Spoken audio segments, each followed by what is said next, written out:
विद्यासागर महाराज महाराज की जय। परम पूज्य आचार्य समय सागर जी महाराज की जय। पूज्य मुनि पुंगव सदा सागर जी महाराज की जय। मुनि संघ की जय।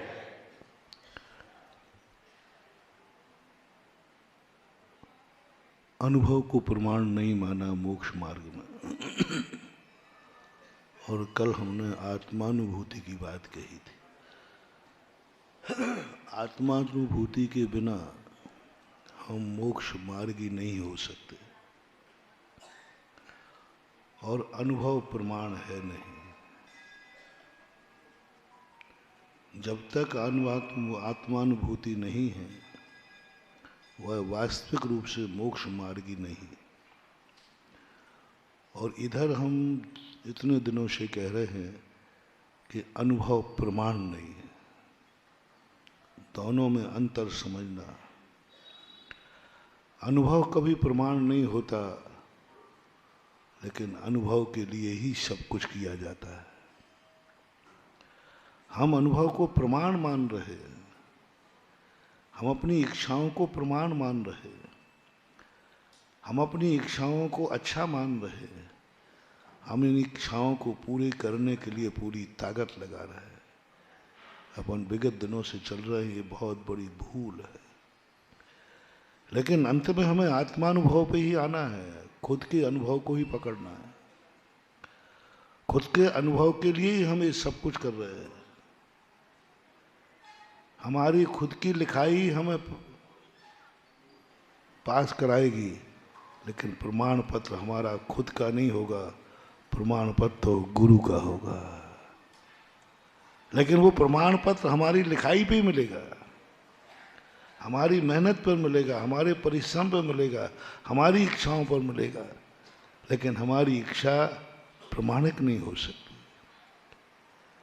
इसलिए विगत दिनों से हम कल कहा था, होमवर्क दिया था, अपने आप को जितनी स्वयं की इच्छाएं हैं इनसे रहित हो जाओ, रहित हो जाओ। पूज्यवर समंतभद्र महाराज का ये खोज थी कि तुम निकांक्षित हो जाओ। सम्यक दर्शन में निकांक्षित शब्द रख दिया। वहां से शुरू हुई ये मेरा सोच, जो मैं विगत दिनों से तुमसे कह रहा हूं, इच्छाओं से रहित हो जाओ। तुम्हारी इच्छाएं ही तुम्हारे लिए अभिशाप हैं, तुम्हारी इच्छाएं ही तुम्हारे हर कार्य में बाधक बन रही हैं। और ये सम्यक दर्शन का दूसरा नंबर का अंग है निकांक्षित हो जाना। निकांक्षित का अर्थ क्या है? इच्छाओं से रहित हो जाना। सम्यक दर्शन के लिए निकांक्षित होना पड़ेगा। क्यों? क्यों इच्छाओं को मारा जा रहा है? क्यों इच्छाओं का निरोध किया जा रहा है? क्यों इच्छाओं को रोका जा रहा है? क्योंकि जिंदगी तो वही अच्छी है जो इच्छानुसार जीने को मिले। कल इस पर हमने विशद व्याख्या की थी। और सबके व्यक्ति एक ही मन में, मेरी जिंदगी इच्छानुसार हो। और इधर तुम पहला कदम रखा हमारे बिल्कुल विचारों के विपरीत है। धर्म पर श्रद्धा करूं कैसे? धर्म की ऋचाएं, धर्म की गाथाएं, धर्म के भाव हमारे अनुभव की कसौटी पर विपरीत जा रहे हैं। सब उल्टा हो रहा है। इधर लिखा है कि आत्मा अजर अमर अविनाशी है, उधर थोड़ा सा सांप आ जाए तो हमें मरने की पड़ती है। इधर शास्त्रों में लिखा है आत्मा अजर अमर है, उधर सबसे ज्यादा डर किसका है? मरने का। अब दोनों को एक करो तो जाने कहां से बैठे। जितनी बातें हैं शास्त्र में सब धर्म के विपरीत हो रही, इच्छाओं के विपरीत हो रही। मुझे मरने का डर लग रहा है और वो कह रहे तू मरता ही नहीं। बोलो भाई, कौन व्यक्ति है जो इस बात पर विश्वास करता हो कि मरता ही नहीं है? मरता ही नहीं है। और जो ये कहेगा उससे अभी मैं अध्यक्ष जी से कहूंगा, इसको 2 सेल्फास की गोली खिलाना। क्योंकि इसने क्या कहा है, मैं मरता ही नहीं हूं। तो खा के देख सही क्या करता है। हाँ देख, हाथ कंगन को आरसी क्या, पढ़े लिखे को फारसी क्या है। जब तू अजर अमर अविनाशी है तो थोड़ा सा आग का चटका लगा के देख। अजर है, अमर है, अविनाशी है। कब अनुभव में आया, कब अनुभव में आया ये बात, कब अनुभव की परिणति में आया कि मैं अजर हूं। आग में बैठ करके दिखा दो कि मैं अजर हूं, आग को छू के दिखा दो कि मैं अजर हूं, आग को हाथ में लेके दिखा दो कि मैं अजर हूं, मैं जल नहीं सकता। है कोई माई का लाल जो हाथ जल रहा हो, अग्नि में हाथ डालना है अभी नहीं, और वहां कहना है मुझे अनुभव हो रहा है मैं जल नहीं सकता। अनुभव में, अनुभव में मैं जल नहीं सकता, नहीं होगा। मेरा हाथ मत डाल देना, मैं पहले कहता हूं मुझे तो हाथ जल जाएगा मेरा तो, और हाथ जल गया तो मेरा मुनिपद खतरे में पड़ जाएगा। क्योंकि अभी हाथ जल जाएगा तो हार काहे से खाओगे, तुम तो चम्मच से खा लोगे। हमारे तो दो ही हाथ है, इसलिए मैं तो अग्नि में नहीं डालूंगा।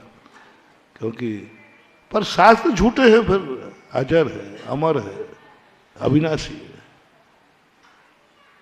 शास्त्र में यही लिखा। बताओ भाई, भूख लगे तो रोटी खाने में सुख है कि रोटी नहीं मिले तो सुख है? वो कह रहा उपवास में सुख है। वो कहाँ, आखिर कितना समझाऊं मन को इन शास्त्रों की बातों पर, कितना समझाऊं। इधर रोटी मिल जाती है तो सुख है, वो कह रहा उपवास में सुख है। अनंत चौदस के दूसरे दिन पारणा के सुबेरे क्या होता है, मंदिर 4 बजे से खुल जाते हैं। कल माली पूछ, वो जल्दी सोता है उस दिन, बोले सुबह मंदिर जल्दी खुलना है, बोले कल के बनिया सब भूखे हैं। 5-6 बजे तक तो मंदिर में सब पूजा। वो पहला घूंट कैसा लगता है पारणा पे, अमृत। शास्त्र कह रहा है उपवास में सुख है, अनुभव कह रहा है रोटी में सुख है। शास्त्र कह रहे हैं कि नीरस में सुख है, और जिह्वा कह रही थोड़ा नमक तो डाल दे। जिह्वा कह रही अनुभव में मसाले में सुख है, और शास्त्र कह रहे हैं नीरस में सुख है। ये सब कहानियां इतनी विपरीत क्यों हो रही? मूल कारण है अनुभव की कसौटी से धर्म बिल्कुल विपरीत जा रहा है। इसलिए लोग नास्तिक बन जाते, धर्म से दूर भाग जाते। सब उल्टा हो रहा है। भूख लगने पर दुख होता है, ये कह रहा उपवास में आनंद है। बिना रस का खाने में गले से नहीं उतरता, और वो कहते सबसे अमृत भोजन है रस रहे। कुंद भगवान कहते उसका रस लो जिसमें कोई रस नहीं हो। अब देखो साक्षात पागल बना रहे। बोले आत्मा का आनंद लो, तो भक्त ने पूछा कि आत्मा के आनंद का रस कैसा है? बोले अरस है। रस नहीं है उसमें रस लो। अरे रस है तो फिर भी ठीक है, अरस है उसको देखो जिसमें रूप नहीं हो। अरस मरूपम, अरूपी को देखो। रूप नहीं है तो क्या खाक देखूं? अरे रूप बता दो, काला है, गोरा है, पीला है, नीला है, अरूपी है। अब और कह रहे देखो आत्मा को देखो, कैसी है भगवान आत्मा? बोले रूप रहित। अब रूप रहित अपन ने कभी कोई चीज देखी नहीं। अरस मरूपम गंधम, अगंध है। बोले सुंगो आत्मा की गंध। बोले कौन सी गंध है? गुलाब की, केवड़ा की, इतने सारे इतर है, उनकी कौन सी है? बोले अगंध है, अरूप है, अगंध है। शब्दों में कैसी है? बोले अवक्तव्य है। उसको पकड़ने जाऊं तो कैसी आकार प्रकार है? बोले जान अलिंग गहनम, उसकी कोई पहचान नहीं है। आज का पढ़ा लिखा व्यक्ति इतने गुस्से में फेंकेगा इस गाथा को, बोले मुझे बुद्धू समझ रखा है। आत्मा की पहचान पूछ रहा हूं कि भाई पहचान बता दो, आत्मा कैसी है? जान अलिंग गहनम, किसी लिंग के द्वारा वह पकड़ में नहीं आती। अब क्या करें बताओ? अब एक ही है, कुंद कुंद भगवान तुम्हारा धर्म अपने पास रखो, हम तो घर जाते हैं। व्यक्ति नास्तिक बन जाता है। बहुत कठिन है। धर्म की हर ऋचाओं में हमारे अनुभव की धज्जियां उड़ाई जा रही हैं, हमारे अनुभव को नकारा जा रहा है। हमें इंद्रिय सुख में आनंद आता है, वो कहते महा दुख है, दुख में हुआ, दुख में हुआ। वो कहता है इससे अच्छा आनंद किसी में है ही नहीं। महावीर स्वामी ने जिन जिन चीजों में तुम्हें सुख आया है ना, अपने चेले को वो सब चीजें गिन गिन के छुड़ाई, गिन गिन के एक एक के। बोलो तुम्हें मम्मी पापा जिंदा हैं, तुम्हारे ऊपर छाया है, तो तुम्हारा सुखी हो या मर जाए तो सुखी, उनके अभाव में सुखी हो। है अब महावीर का ये इनको माँ बाप हैं इसलिए सुखी है। मुनि महाराज से कहते तू माँ बाप के बिना सुखी होके दिखा, क्योंकि ये माँ बाप के बिना दुखी हैं। उल्टा, बिल्कुल उल्टा, तुम लोगों के कारण से हमारी फजीती हुई है। तुम लोगों ने जिन जिन कार्यों में दुख नजर आया, उन्हीं कार्यों के लिए हमसे कहा इन्हीं कार्यों में तुम सुखी होकर दिखाओ, और जिन जिन कार्यों में तुम्हें सुख नजर आया वो सब चीजें हमारी छोड़ा दी। तुम्हें मम्मी पापा में सुख है, लो भगवान ने कहा माँ बाप को छोड़, और सुखी होना है, छोड़ने के बाद दुखी नहीं होना है। बताओ भैया, घर का मकान बन जाए तो सुखी हो के दुखी, और नहीं बने तो? महावीर ने कहा मकान के बिना सुखी होके दिखा, क्योंकि ये मकान के साथ सुखी है। ये मकान में सुखी, तो मकान के बिना सुखी होके दिखा। परिवार के बिना तुम दुखी हो, परिवार में सुखी हो, उनका परिवार छोड़, क्योंकि ये सुखी है। उन्हें कपड़े अच्छे बन जाए तो सुखी हो के नहीं, बढ़िया शेरवानी बढ़िया, उन्होंने कहा तू बिना कपड़े के सुखी होके देखा। सर्दी गर्मी में अच्छी बढ़िया सहन करना, सर्दी में गर्म चीजें, रजाई हो, उन्होंने कहा तू बिना रजाई के सर्दी में सुखी होके देखा। एक एक गिन गिन करके तुम्हारी लिस्ट बनाइए, और जिन जिन में तुम्हें सुख नजर आया वही लिस्ट महावीर ने मुनि को पकड़ा दी, इनके बिना तुझे सुखी होना है। सीधी लिस्ट, मैंने एक बार तुम्हारी लिस्ट बनाई, मैंने बनाई। जिन जिन चीजों में गृहस्थ को सुख नजर आ रहा है संसारी को, उसी के नीचे महावीर ने लिख दिया जिन जिन को पा करके ये सुखी हैं, उनको छोड़ करके तुझे सुखी रहना है, रोना नहीं है। बताओ भैया, बाल उखाड़ने में सुख है कि दुख है? तो बस तुम्हारी आफत हमारे ऊपर आ गई ना। महावीर ने कहा बाल उखाड़ने में इनको दुख होता है, तो उखाड़ के दिखा, और रोना मत, सुखी होके दिखाना। तुम बाल उखाड़ने में सुखी हो जाते ना, तो हम लोगों को केस नहीं करना पड़ते। बाल उखाड़ने में तुम आनंद में रहते, बाल उखाड़ने बहुत आनंद है, तो महावीर कहते फिर तू मत उखाड़ना। उनको तो तुम्हारे से उल्टा चलाना है। केस लॉन्च करने में इसको दुख है, तुझे केस लॉन्च करने में सुखी होना है। इनको भोजन करने में सुख है, तुझे उपवास में सुखी होके दिखाना है। अच्छा भोजन मिल जाए, ये सुखी होते हैं, तुझे नीरस भोजन में सुखी होके दिखाना है। गर्मी में चल रहे हैं, नंगे पैर चल रहे हैं, इनको बढ़िया जूते हों तो सुख है, तुझे नंगे पैर चल करके सुखी होके दिखाना, रोना मत। अब ये सारे तमाशे साधारण व्यक्ति देखता है तो सोचता है जिसके मार्ग में इतने दुख हैं मंजिल में कितने होंगे। एक सज्जन थे, बिना नाम नहीं बता रहा हूं, उनके भाव थे कि महाराज मुनि की दशा बहुत बड़ी विचित्र है, आनंद की बातें हैं, मुनि को बहुत आनंद आता है। ये पढ़ लिया उन्होंने, बस महाराज एक आशीर्वाद दो कि मैं मुनि बन के मरूं, बस मरने के पहले मैं मुनि जरूर बनूंगा। बहुत तीव्र भावना थे, स्वाध्यायशील थे। एक दिन मैं बिहार कर रहा था राजस्थान में, मेरे पैरों में छाले पड़े थे, फोड़े पड़े थे। मैं एक पेड़ के नीचे बैठा था, वो आ गए, उन्होंने पैर देखे, बोले महाराज पैरों में क्या हो गया? भाई छाले पड़े।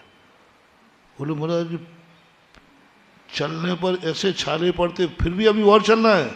मैंने कहा अभी तो 10 किलोमीटर और चलना है। और मैंने कहा 10 नहीं, कल सुबह फिर चलना है। लगभग 300 किलोमीटर का बिहार था। बोले इस हालत में करोगे? इस हालत में बिहार होगा? मैंने कहा हाँ करना तो ही। महाराज ये हालत तो बेड रेस्ट की है। जैन धर्म में इतनी निर्दयता, इतनी कठोरता, पैरों से खून बह रहे हैं तो भी दया नहीं, फफोले पड़ गए हैं तो भी दया नहीं, गर्मी पड़ रही है तो भी दया नहीं। जैन धर्म तो दया प्रधान है, इतना निर्दयी कैसे हो गया? मैंने कहा नहीं, ये दूसरों पर दया है, स्वयं पर तो कठोरता है। उन्होंने तुरंत कहा, क्या बोले? बोले महाराज एक बार आपसे हमने कहा था मुनि बन के मरूंगा, मैं कान पकड़ता हूं, जिंदगी में अब कभी मुनि नहीं बनूंगा। ये आफत है इसमें। मैंने तुरंत महावीर स्वामी को फोन लगाया, हमारा वायरलेस अलग है, वो नंबर हमें मालूम, तुम लगा के कुछ मत कर। मैंने कहा प्रभु, चौथा काल था जब लोग तपस्या करते थे, कष्ट उठाते थे, तो लोग कहते थे कि ऐसी दशा मेरी कब हो, ऐसा स्वरूप मेरा कब हो। तपस्वी को देखकर, सुकौशल महाराज को देखकर, बाहुबली भगवान को देखकर मन होता था ऐसी दशा को मैं कब प्राप्त हूं। यहां तो उल्टा हो रहा है, ऐसी साधना को देखकर एक मुनि बनने का भाव और बिगड़ गया। अब क्या करें, जूते पहन लो, क्या करें, गाड़ी में चलूं, अरे बहुत फायदा होगा। मैंने महावीर से कहा था, मैंने कि भगवान आप जितना तपाओगे पंचम काल के लोग उतना ही मुनि पद से दूर भागेंगे। इतने कष्ट मेरे बस की बात नहीं, अब तो मैं जिंदगी में नहीं बनूंगा, मरते दम तक। और आप इतने सुख दे दो, पैरों में जूते दे दो, सिर में नहीं, पैरों में जूते दे दो, बैठने को गाड़ी दे दो, पहनने को बढ़िया कपड़े दे दो, खाने को 3-4 बार दे दो, केश लॉन्च करना वर्जित कर दो, फिर देखो मैं कितने मुनि बनाता हूं। दमोई से बना दूं कितने?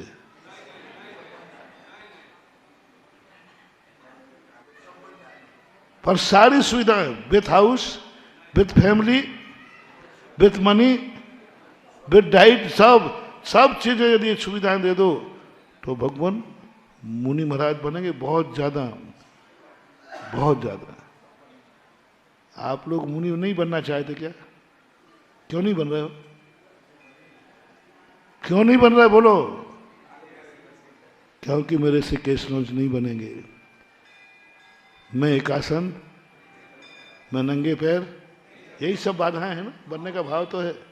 और ये सारी सुविधाएं मिल जाएं तो चिंता मत करो, बीवी भी साथ रहेगी, चिंता मत करो, बाल बच्चे भी साथ। भगवान से कहा मैंने, यदि मुनियों की संख्या बढ़ाना है तो इतनी छूटें दे दी जाएं, सारा जगत मुनि बन जाएगा।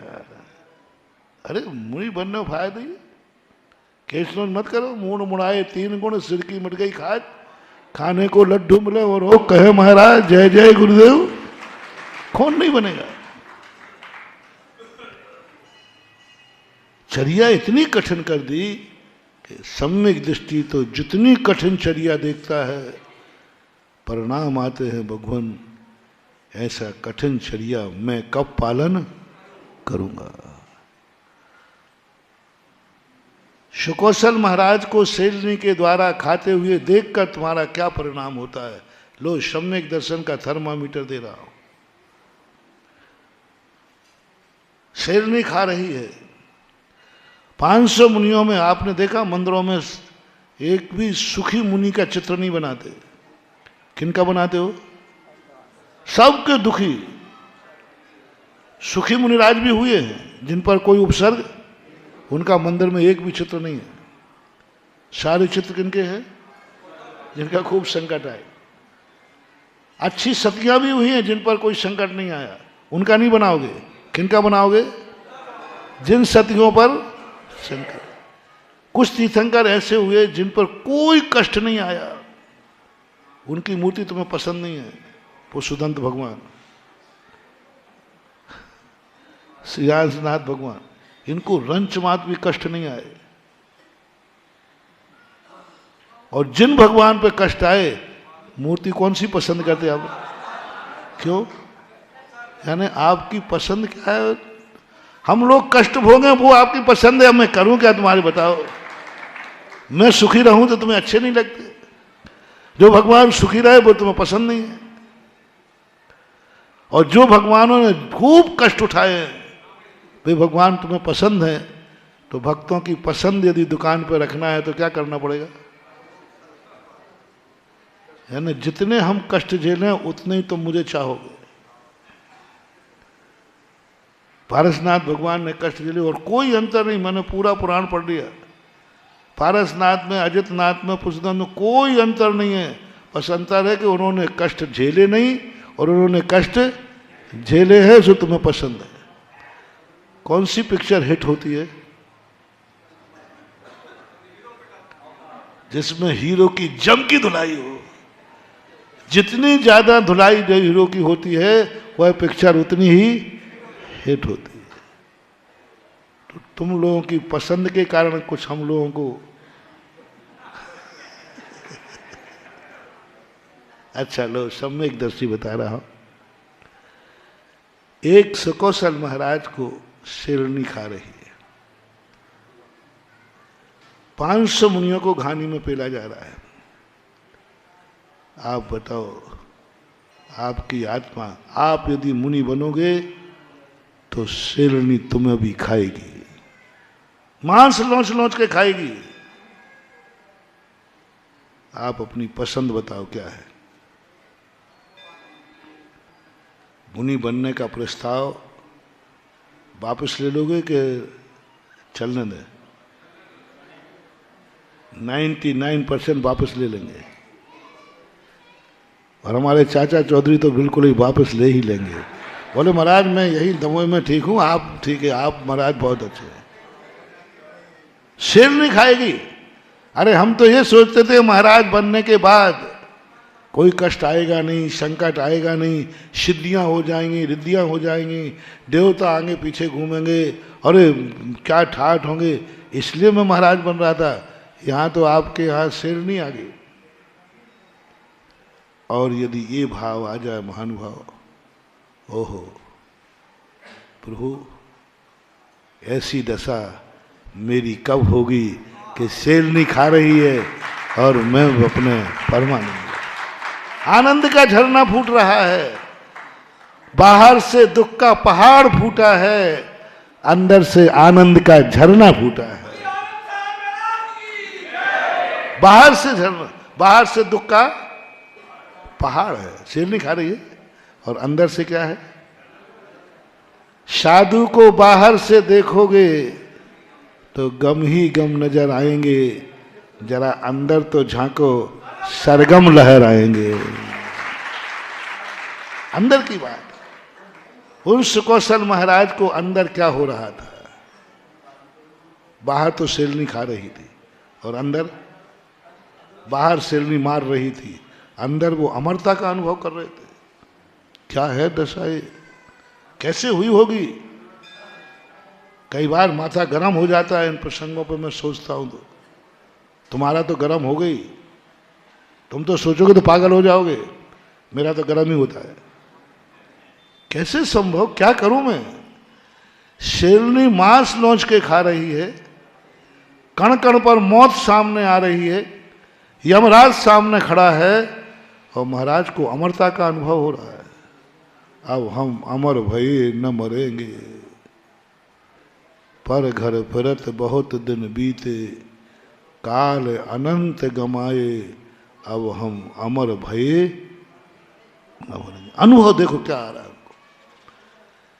मौत सामने है, एक एक क्षण में मौत आ रही है, शालिनी दांतों से खींच रही है मांस, और उनको अमरता का अनुभव हो रहा है, उनको आनंद का अनुभव हो रहा है। कहीं गप तो नहीं है? आ रहा है भाव, आ रहा है। तुम सही बोलो या नहीं बोलो, जब हमें मच्छर काटता है ना और मम्मी कहती जिनवानी देख उनको शेर खा रहा था, तो हम तो कह रहे थे मम्मी गप बोल रही हो। ऐसा हो ही नहीं सकता। जब मुझे मच्छर काटने पे इतना दुख है, तो शेर के काटने में कितना होगा ये तो जरूर मुझे समझ में आ रहा है, लेकिन उनको दुख ही नहीं हो रहा है और यहां प्राण निकल रहे हैं। कैसे मान जाऊं, कैसे समझ लो, कैसे आत्मानुभव कर लो कि ऐसा भी कभी होता है। अमरता का अनुभव, आनंद का झरना फूट रहा है, और ऐसा आनंद आ रहा है उस समय जो इंद्र नाग नरेंद्र वाह अहमेंद्र के ना ही कहो, ऐसा आनंद फूट रहा है। कब? जब शालिनी मांस लौच लौच करके भक्षण। बोलो कहां है धर्म? करो अब अनुभव की कसौटी को एक करो। अब उस समय हमारे अंदर अनुभूति हो जाए और ऐसा परिणाम आ जाए, भगवान यही दशा है, यह दशा मेरे जीवन में आ जाए कि शेरनी खा रही है, हम मर रहे हैं और आनंद अनुभव का आ रहा है। यदि ऐसा अनुभव तुम्हें आ जाए तो तुम्हारा अनुभव भी प्रमाण है, लेकिन नहीं आ रहा है, विपरीत हो रहा है। धर्म की सारी कथाएं अनुभव से विपरीत जा रही, इसलिए सिद्धांत नहीं जम रहा है। महाराज ने जैसे अंजन चोर की बात कही ना, अनुभव में आ गया, आत्मा अनुभव हो गया। सामने क्या था? कच्चे धागों का शिक्षा, नीचे क्या था? तलवार, आग, बर्छी, मौत। और उसको अनुभव में क्या आ गया? हम अमर भये मरेंगे। नमोकार मंत्र है, सेठ जी ने कहा है, इसको पढ़ने वाला मर ही नहीं सकता। अनुभव में आ गया और मौत के सारे सामान बिछे हैं और अनुभव कर रहा है कि मैं, तुम मत कर बैठना नहीं तो मरोगे तुम। हाँ, पहले तुम्हारे अंदर की अनुभूति बताओ, क्या तुम्हें अमरता की अनुभूति हो रही है? नीचे गिरोगे तुम, आग में पड़ोगे, हम नहीं जलेंगे, हम नहीं जलेंगे। नमोकार मंत्र पे बस बल पे नहीं, हम नहीं जलेंगे। अनुभूति करना है। और जल भी जाएगा तो शरीर जलेगा, मैं नहीं जलूंगा। वो अनुभूति अंदर की। शरीर जलेगा, मैं नहीं जल सकता, ऐसी अनुभूति आ जाए, फिर तुम कूद पड़ो, सिद्धियां हो जाएंगी। मूर्खता हो। महाराज एक बहुत अच्छी बात अभी सुना रहे थे कि जितने सभा में ज्ञानी लोग आए, अच्छे लोग आए, उनको 500 रुपया की फीस है। मूर्ख हों, बिगड़ैल हों, सर्व दुर्गुण संपन्न हो, उनके लिए 250 रुपया। तो मुझे, मेरा चिंतन भी यही चलता है, मैं हमेशा कहता हूं कि हमारी सभा में कभी अच्छे लोग आवे ही नहीं। अच्छे लोग, धर्मात्मा लोग, त्यागी वृत्ति लोग, ये कभी मेरी सभा में नहीं आवे। त्यागी वृत्ति का महाराज नहीं कहा मैंने। चलो अब प्रसाद सागर ने कह दिया तो इनको भी निपटाए देता हूं। देखा, अभी तुम्ही से हाँ कहलवाऊंगा। बोलो, अपने प्रवचन में अतिशय चाहिए है कि नहीं? महाराज, अपन ने प्रवचन दिया, इसकी चारों तरफ प्रशंसा हो गए कि नहीं? हाँ, नहीं, चिंता मत करो मेरे। अरे क्या बात हो गई? मैं इतना कायर भी नहीं हूं कि मैं इतना असहिष्णु नहीं हूं कि अपनी निंदा ना सुन सकूं, लेकिन इतना कायर भी नहीं हूं कि मैं अपनी प्रशंसा ना सुन सकूं। क्यों? अच्छे नंबर आए तो खुशी नहीं मनाओ? बोलो भाई, अच्छे नंबर आए तो खुशी नहीं मनाओ? अच्छा प्रवचन दूं और मुझे खुशी नहीं आए, अरे क्या मैं पागल हूं क्या? अच्छा प्रवचन दूं और रोने बैठ जाऊं, आनंद की अनुभूति होती है, इसमें क्या बात हो गई? होना चाहिए। अब इसमें अतिशय ला रहा हूं, चारों तरफ प्रशंसा होगी। ये जितने अच्छे लोग हैं ना, ये प्रवचनों को बर्बाद कर देते हैं। पहली बात तो जितने अच्छे लोग होते हैं, पढ़े लिखे लोग होते हैं, इनको अक्सर कर प्रवचनों में नींद आती है, क्योंकि वो जानते महाराज जो सुना रहा वो तो हमें आउट है। दूसरी बात है, कितनी अच्छा प्रवचन दो। अब जैसे गुटखा का त्यागी यहां बैठा है,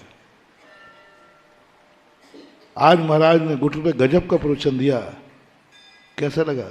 वो तो मैं पहले ही से त्याग था, अब मिटा दिया ना 1 घंटा हमारा पूरा। अभिषेक का नियम दिया महाराज ने, आज अभिषेक पे बोला, वो तो मैं पहले ही से करता था। अब महाराज को हमने नियम दिया कि महाव्रत बहुत अच्छे हैं, बहुत बढ़िया हैं। प्रसाद सागर से पूछा, क्यों आज महाराज ने मुनि व्रत पे बहुत पहले थे? तो कहते मैं तो 25 साल पहले ही बन गया था। अब हमारी तो सारी मिटा दी ना पूरा। एक शब्द में, अरे कौन सा चर्या जो महाराज आज कह रहे वो तो 25, मैं तो पहले ही से मुनि था, मैं पहले ही से त्यागी था, मेरे में ये दुर्गुण थे ही नहीं। अब हमारा सारा कोई चर्चा नहीं होगी, अच्छे लोग कोई चर्चा नहीं करेंगे। महाराज ने मुनि व्रत पे बहुत अच्छा प्रवचन दिया, एक मुनि प्रशंसा करने वाला नहीं है, क्योंकि इनका मन क्या कह देगा? मैं तो पहले से हूँ, मैं पहले से मंदिर आता हूँ, अभिषेक करता हूँ, सब करता हूँ, कौन सी नई बात है इसमें? कोई चर्चा नहीं होगी। अब देखना मेरे प्रवचनों की चर्चा अतिशय। समंत भद्र महाराज ने गजब किया, गजब किया। किसी सेठ को, इतने सेठ थे नमोकार मंत्र पढ़ने वाले, इतने मुनिराज थे, इतने वृत्ति थे, किसी अच्छे आदमी को नमोकार मंत्र में नहीं लाए। जितने उदाहरण दिए सब गंदे लोगों के दिए, चांद डाल के। 1/14 का त्याग कर दिया, उसका नाम लिख दिया। यहां जिंदगी भर का त्याग है, जन्म से त्याग है, एक का नाम नहीं लिखा इंसान में। अरे उसने एक मछली त्याग दी, उसका नाम लिखते फिरे। यहां मछली कभी नाम ही नहीं लिया, खाने का नाम नहीं आया। करोड़ों मालाएं फेरे नमोकार। अच्छे लोग भी थे, ऐसी बात नहीं, अच्छे लोग भी नमोकार, एक का नाम नहीं लिखा।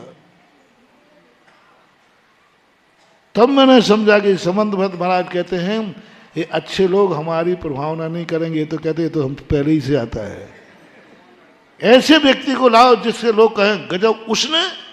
अब देखना मेरा अति से देखना, बाजार में चर्चा, एक शराबी, जुआड़ी, चोर, सब कुछ था, और वो प्रवचन में आया। और उस दिन हमने व्यसन त्याग पर प्रवचन दिया, और तुम्हारी धारणा थी सारा दमोह सुधर सकता है, ये नहीं सुधरेगा, सुधर ही नहीं सकता। महाराज आप कुछ भी कर लो, ये मंदिर नहीं आएगा पक्का है, ये अभिषेक करने नहीं आएगा पक्का है। और ऐसा प्रवचन दिया कि उसने खड़े होकर श्रीफल चढ़ाया, व्यसन त्याग दिए और अभिषेक का नियम ले लिया। अब बाजार में क्या चर्चा होगी? गजब महाराज अतिशयकारी हैं, अच्छे अच्छे लोग थक गए, अच्छे अच्छे मर गए, लेकिन क्या महाराज का प्रभाव है, क्या महाराज का प्रवचन है। उस व्यक्ति ने अभिषेक का नियम ले लिया, तो बोलो मेरा प्रवचन की महिमा कौन बढ़ाएगा। इसलिए कृपया करके अच्छे लोग पीछे बैठे, गंदे लोग आगे बैठे।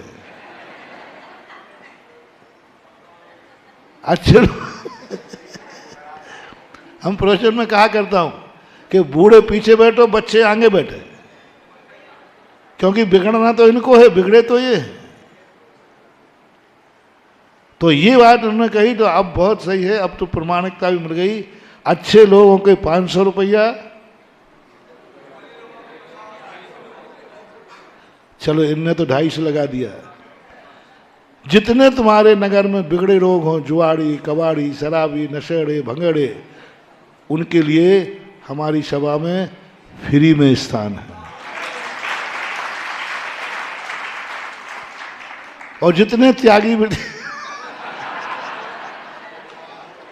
ये अच्छे लोग हैं, एक कृपया करके 500 तो कम होता है, 11 तो कर देते, क्योंकि उनको सुनाने से कोई मतलब निकलने वाला, वे तो एक सीट और रोक के बैठे। वो सुधर रहा है, बात सही है।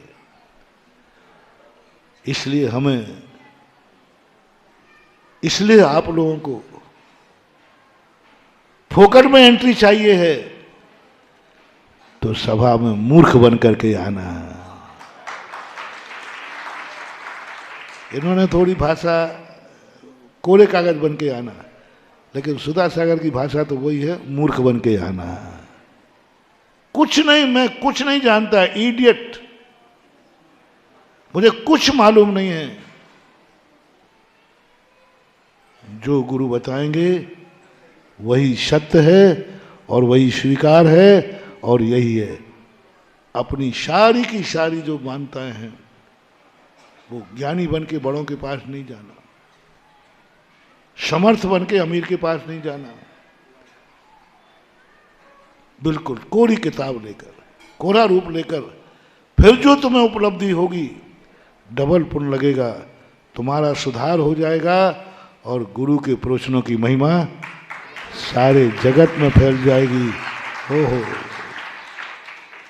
कल सुबह ऐसे ही हमारे आगमन को अतिशय में बदलने का मौका है।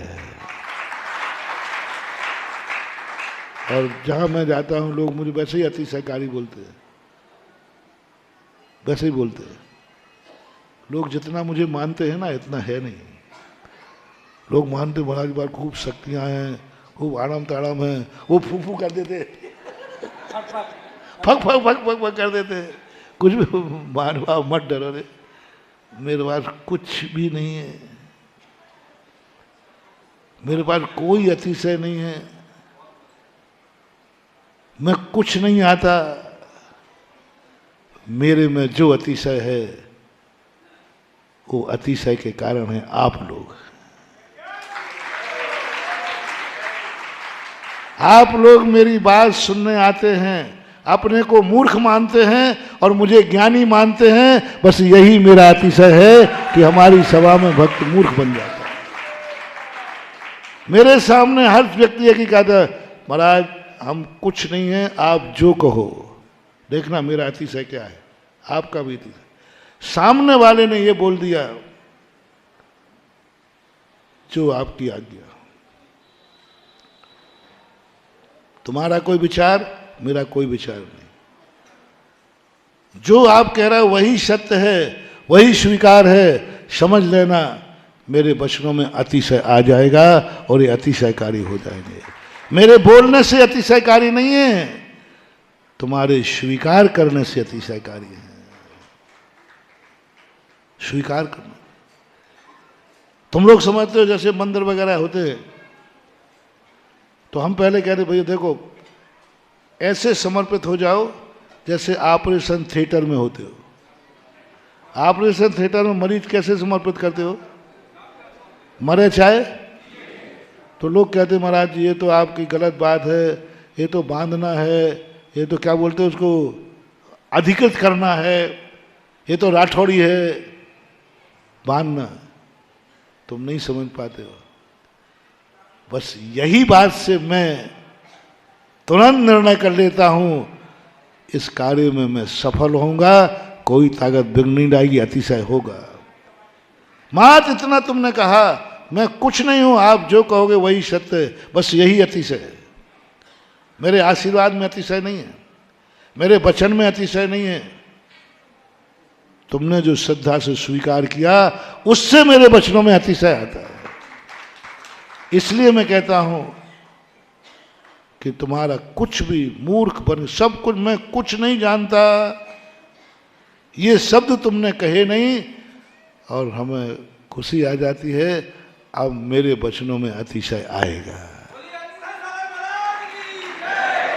पर अतिशय कौन करता है? तुम समझो मैं करता हूं, अतिशय करने वाले तो आप लोग बैठे हो। मेरा आशीर्वाद सफल करना, परसों कह रहे तो वीर शर्मा जी, कभी तो आप बोलते नमोस्तु को सिद्ध करो, कभी बोलते आशीर्वाद को सिद्ध करो। नहीं, ये बोलता हूं नमोस्तु से आशीर्वाद को सिद्ध करो। होना नमोस्तु है, चमत्कार नमोस्तु से होना है, लेकिन महिमा किसकी गाना है? आशीर्वाद की। गुरु ने आशीर्वाद दिया है, इसको सिद्ध करना है। कब सिद्ध होगा? जब हम नमोस्तु सच्चा होगा, समर्पण सच्चा होगा, स्वीकारती सच्ची होगी, तो फिर वही जो नमोस्तु है वह चमत्कृत होगा।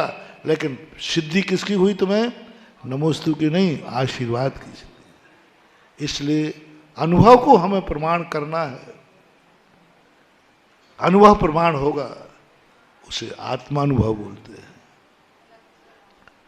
जब विपरीत दशा में आकर के व्यक्ति अजर अमर अविनाशी की चर्चा करता है, अनुभव में आता है, और अनुभव में आया कि नहीं आया, क्या तुम्हें सुकौशल बनने का भाव आ रहा है?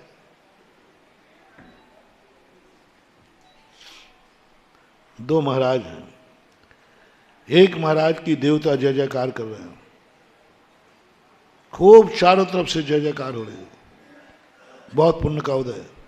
चलते हैं तो फूल बिछते हैं, चलते हैं तो सारी जमीन पर निष्कंटक हो जाती है, सबसे ज्यादा। और एक महाराज वो हैं जिनके जीवन में इतने कष्ट हैं, चमड़ी उधेड़ करके नमक छिड़का जा रहा है, आंखें निकाली गई, चिल्लाती पुत्र, शाली नोच नोच के खा रहे। इन दोनों मुनि महाराजों में को देखने के बाद तुम्हें मुनि बनने का भाव किस महाराज को देखने के बाद आया? झूठ बोले कौआ काटे। कौन सा मुनि बनना पसंद करोगे? यदि तुम्हारे लिए रिद्धि सिद्धि संपन्न मुनिराज को देखने का भाव आया है, तुम मुनि बन ही नहीं सकते, द्रव्यलिंगी बनोगे। इच्छानुसार मुनि बने हो तुम, स्वेच्छाचारी हो। पूज्यवर कुंद स्वामी ने स्वेच्छाचारी मुनि की बड़ी निंदा की, क्योंकि ये तो तुम्हें पसंद है कि रिद्धियां सिद्धियां हो, सुख हो। कभी मुनि नहीं बन पाओ, क्योंकि तुमने सुख देख लिए, सुख को देखकर दुनिया के भाव। लेकिन कभी ये भाव आ जाए, सुकौशल मुनिराज को देख करके मेरा मुनि बनने का भाव आया है, और ये भाव आया है, यही दशा मुझे प्राप्त हो, जाओ तुम मुनि बनोगे, सच्चे मुनि बनोगे, और तुम्हारे मुनिपने में चमत्कार होगा। इसलिए मंदिरों में उन मुनियों की फोटो नहीं है जिन पर कोई संकट, क्योंकि उनको देखकर तुम्हें मुनि बनने का भाव आया। द्रव्यलिंगी मिथ्या दृष्टि। उन मुनियों के चित्र बनाए जिन्होंने संकट पर, उन मुनियों के चित्र बनाए जिन्होंने जितना धर्म किया उतने संकट आए, जितना धर्म किया उतने संकट आए, उनके चित्र बनाए। रामचंद्र जी की कथा बांची जाती है, 8 बलभद्र और हुए हैं, उनका नाम क्यों नहीं लेते आप? राम तो सभी थे, राम तो सभी थे। 8 बलभद्रों के नाम भी याद नहीं, मुझे ही नहीं, हमें याद नहीं है। राम का आज किसको याद नहीं है? क्या विशेषता थी बलभद्रों में? कुछ नहीं। उन बलभद्रों के जीवन में कष्ट नहीं आया, इन बलभद्रों के जीवन में, राम के जीवन में धर्म करने से कष्ट, धर्म करने से संकट दूर होते हैं। ये जैन मिथ्या दृष्टि है, ये मिथ्या दृष्टि है, द्रव्यलिंगी है।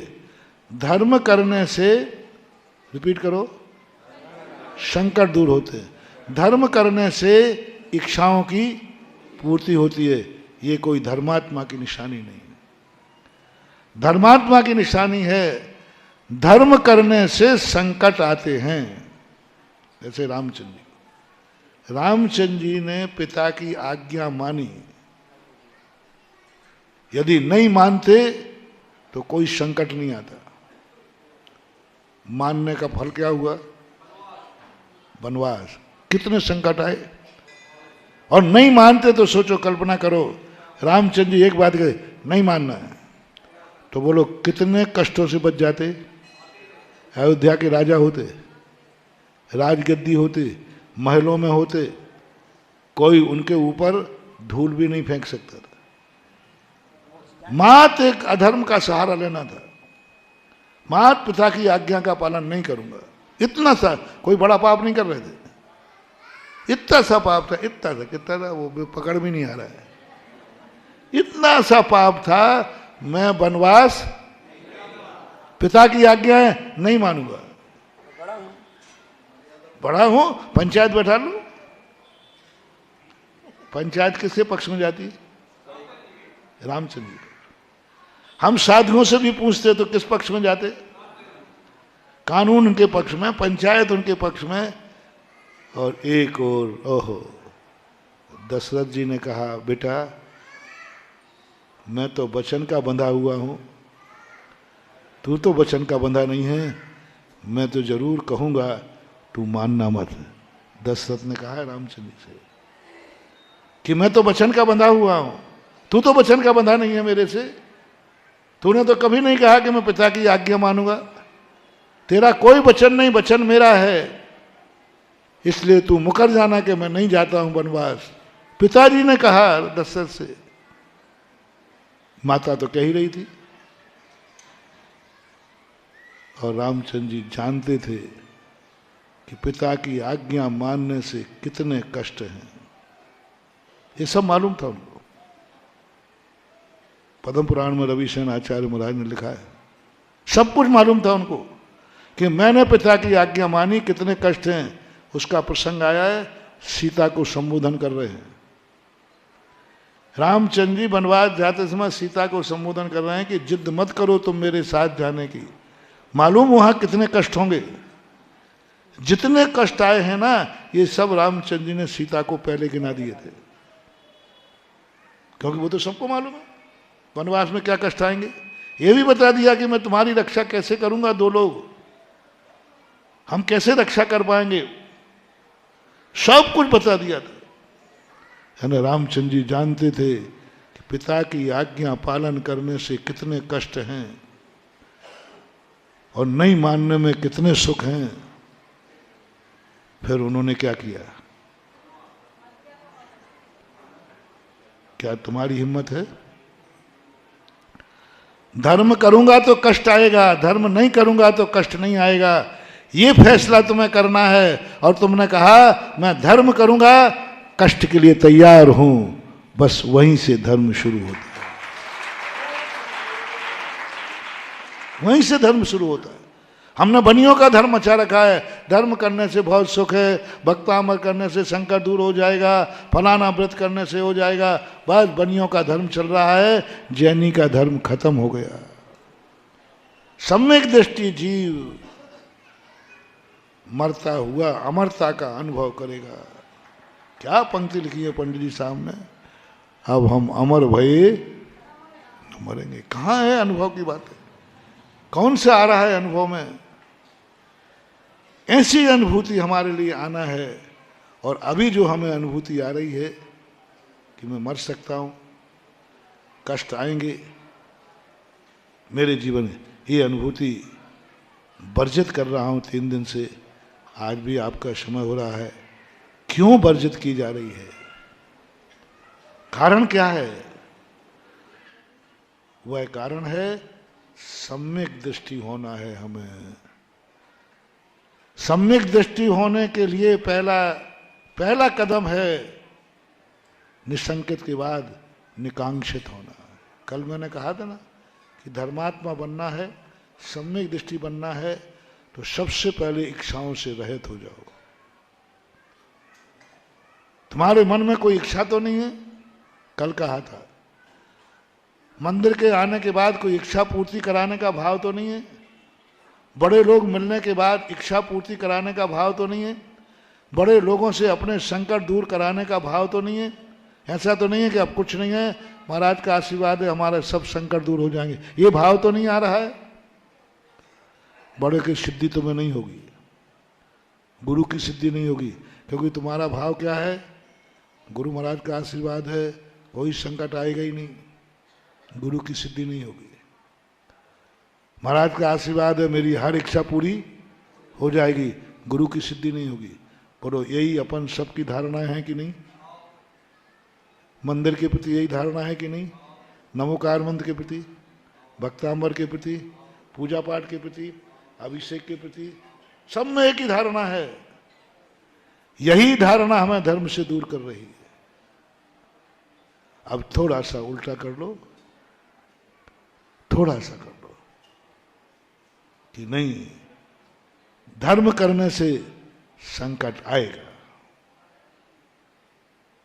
धर्म करने से संकट नहीं आएगा, ये नहीं, धर्म करने से संकट आएगा, पक्का है आएगा। और धर्मात्मा पर संकट नहीं आए तो वो नकली धर्मात्मा है। इसलिए संकट आ रहा है, यही असली धर्मात्मा की पहचान है। आनंद, हमें मालूम है क्या क्या संकट आने वाले हैं धर्म से। मुनि को महाराज ने पहले ही बता दिया था, मुनि बनने से सुख क्या है ये नहीं बताया पहले, मुनि बनने से कष्ट क्या। सबसे पहले केशरंज कराया, देख ले, पहले सबसे पहले केशरंज कराया, देख ले, मुनि बनने के पहले ये कष्ट भोगना पड़ेगा। तैयार है? हर 2, 3 और 4 महीने के अंदर, साल में 4 बार, 3 बार, 6 बार ये कष्ट भोगना पड़ेगा। तो मुनि बन रहा है सुख के लिए नहीं। तो निसंक सम्यक दर्शन की यदि हमें प्राप्ति करना है तो इच्छाओं से रहित हो जाओ। क्यों हो जाओ? क्यों करना चाहते तो इच्छा से रहित? आपका समय हो गया, कल प्रसंग दूसरा है।